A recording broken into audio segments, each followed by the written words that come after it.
Laya ka na, Ma. Sofia, nagawa mo na ba yung pinapagawa ko? Nagkasundo kami ni Michael na magpapanggap siyang ama ng anak ko. Michael, may tinatago ka ba sa akin? Eh, paano naman tayo magkakaayos yun kung wala kang tiwala sa akin? I assume na nakuha mo na si Michael. Hindi pa, Sofia. Michael, Ano naman sinabi ng Luis na yun? Nagsiselos ka ba? Dahil alam ko naman na matagal na merong gusto sa'yo Luis na yan. Magkaibigan nga lang kami. Huwag mo akong lokohin. Hello, Michael. Si Georgie kasi nagyaya siyang mag-bike bukas. Sabihin mo darating ako. good. Bukas gusto ko kuha mo na ang puso ni Michael. Ang puso ni Michael, katumbas ang buhay ni Georgie. Kuha mo naman po, ma'am. Ang tagal niyo rin pong hindi nakapagluto ng almusal, ha? Ay, syempre, lalo na ngayon, mas marami na akong oras para sa pamilya ko. Lagi ko na itong gagawin. Good morning! Ay, good morning!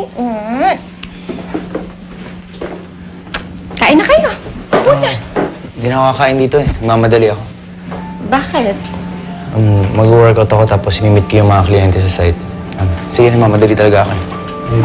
Bye-bye po. Sige, kain ka na ha. Rice. Tapos, egg. po, Mami. Ay, bakit? Allergic po ko sa eggs eh. Nakalimutan niyo na po ba? Allergic ka? Kailan pa? Matagal na po. Diba po, nagkaroon pa nga po ko ng malaking pantal eh. Ay, oo nga pala. Nasunod po pala kayo nun. Sige, luluto na lang kita ng iba. Anong gusto mo? Wag na po, Mami. Si Yaya na lang po, Mami. Kasi po, mas masarap po siya magtimpla ng cereal. Yung may choco sauce. Yaya, yung favorite ko yun yung almusal ko. Favorite mo? Oh, gusto mo ako nalang gumawa? Wag na po, Mami. Mas kabisado pa po kasi ni Yaya yung favorite ko. Sige, Yaya, gawin mo na yung favorite mo niya. Oh, ayan, Georgie. Dire-diretso ka lang. Ngayon, kapag umaandar ka ng dire-diretso, makukuha mo na yung balance mo yan. Sige nga, try mo. Oh, ayan. Galing mo naman. Kaya mo pala eh. Oh, dahan-dahan. Ay, Daddy, natanggal yung kadena. Ayos lang yan. Minsan talaga, meron dumarating sa buhay natin na pinipigilan yung pag-andar natin. Pero itong tatandaan mo hindi ibig sabihin nun, hindi ka na makakandar ulit.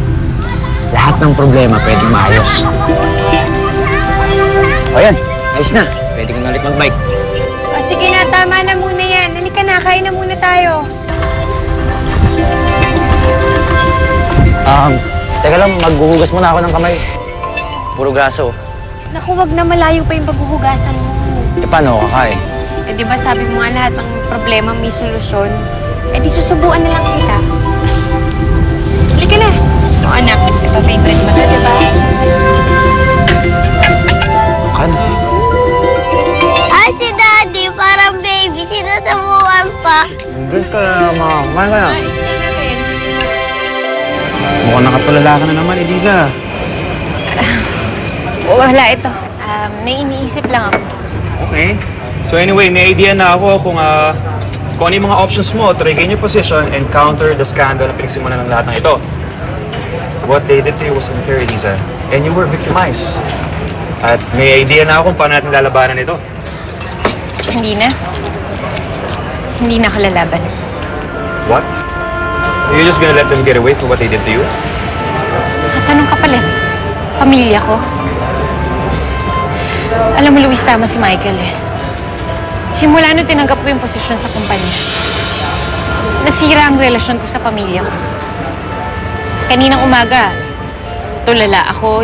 Hindi ko alam kung ano nangyayari sa akin. Parang ang layo-layo ko sa kanila. Ayoko ng ganun. Buhay ko ang pamilya ko. So hindi ka na nga lalaban? Hindi naman sa ganun. Iniisip ko lang kung ano yung mga priority ko. Pinaprioritize ko ang pamilya ko. Sila ang buhay ko.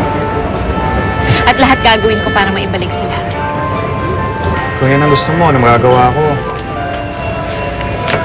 More than enough, Luis. Alam mo, ang dami mo nang nagawa para sa akin. Siguro, this time, ako naman ang dapat kumilos para sa pamilya ko. Well, like my dad always says, family above anything else. Basta, pag kailangan mo lang ng tulong, alam mo namang nandito lang ako eh. Salamat, Luis. Alam mo, ang dami-dami mo nang nagawa para sa akin. Hindi ko na alam kung paano ako makakabawi sa'yo. Wala naman akong hiningi sa'yo. Yan, makita lang kitang nakangiti. So, kain ka na. Favorite mo pa naman yan. Habang mainit pa yung kape. Thank you, ah. Ay, naku, hindi na ako baby. Huwag mo na ako alagaan. Ma, ano ba naman kayo? Na-heart attack na nga kayo. Ayaw niyo pa magpatulong. Ano ba? Eh, kaya ko to. Lola! Elisa, pagsabihan mo tan lolo mo, ayaw sumunod, ayaw magpatulong. Lola, hindi ibig sabihin na pinalabas na kayo ng doktor. Eh, dapat pwersahin nyo na yung sarili nyo. Baka mamaya kung ano na namang mangyari sa inyo. Okay, fine. Basta ikaw. Sunod ako. Kapag naman. Sabi ko na nga ba tama ako. Sa'yo lang sumusunod to.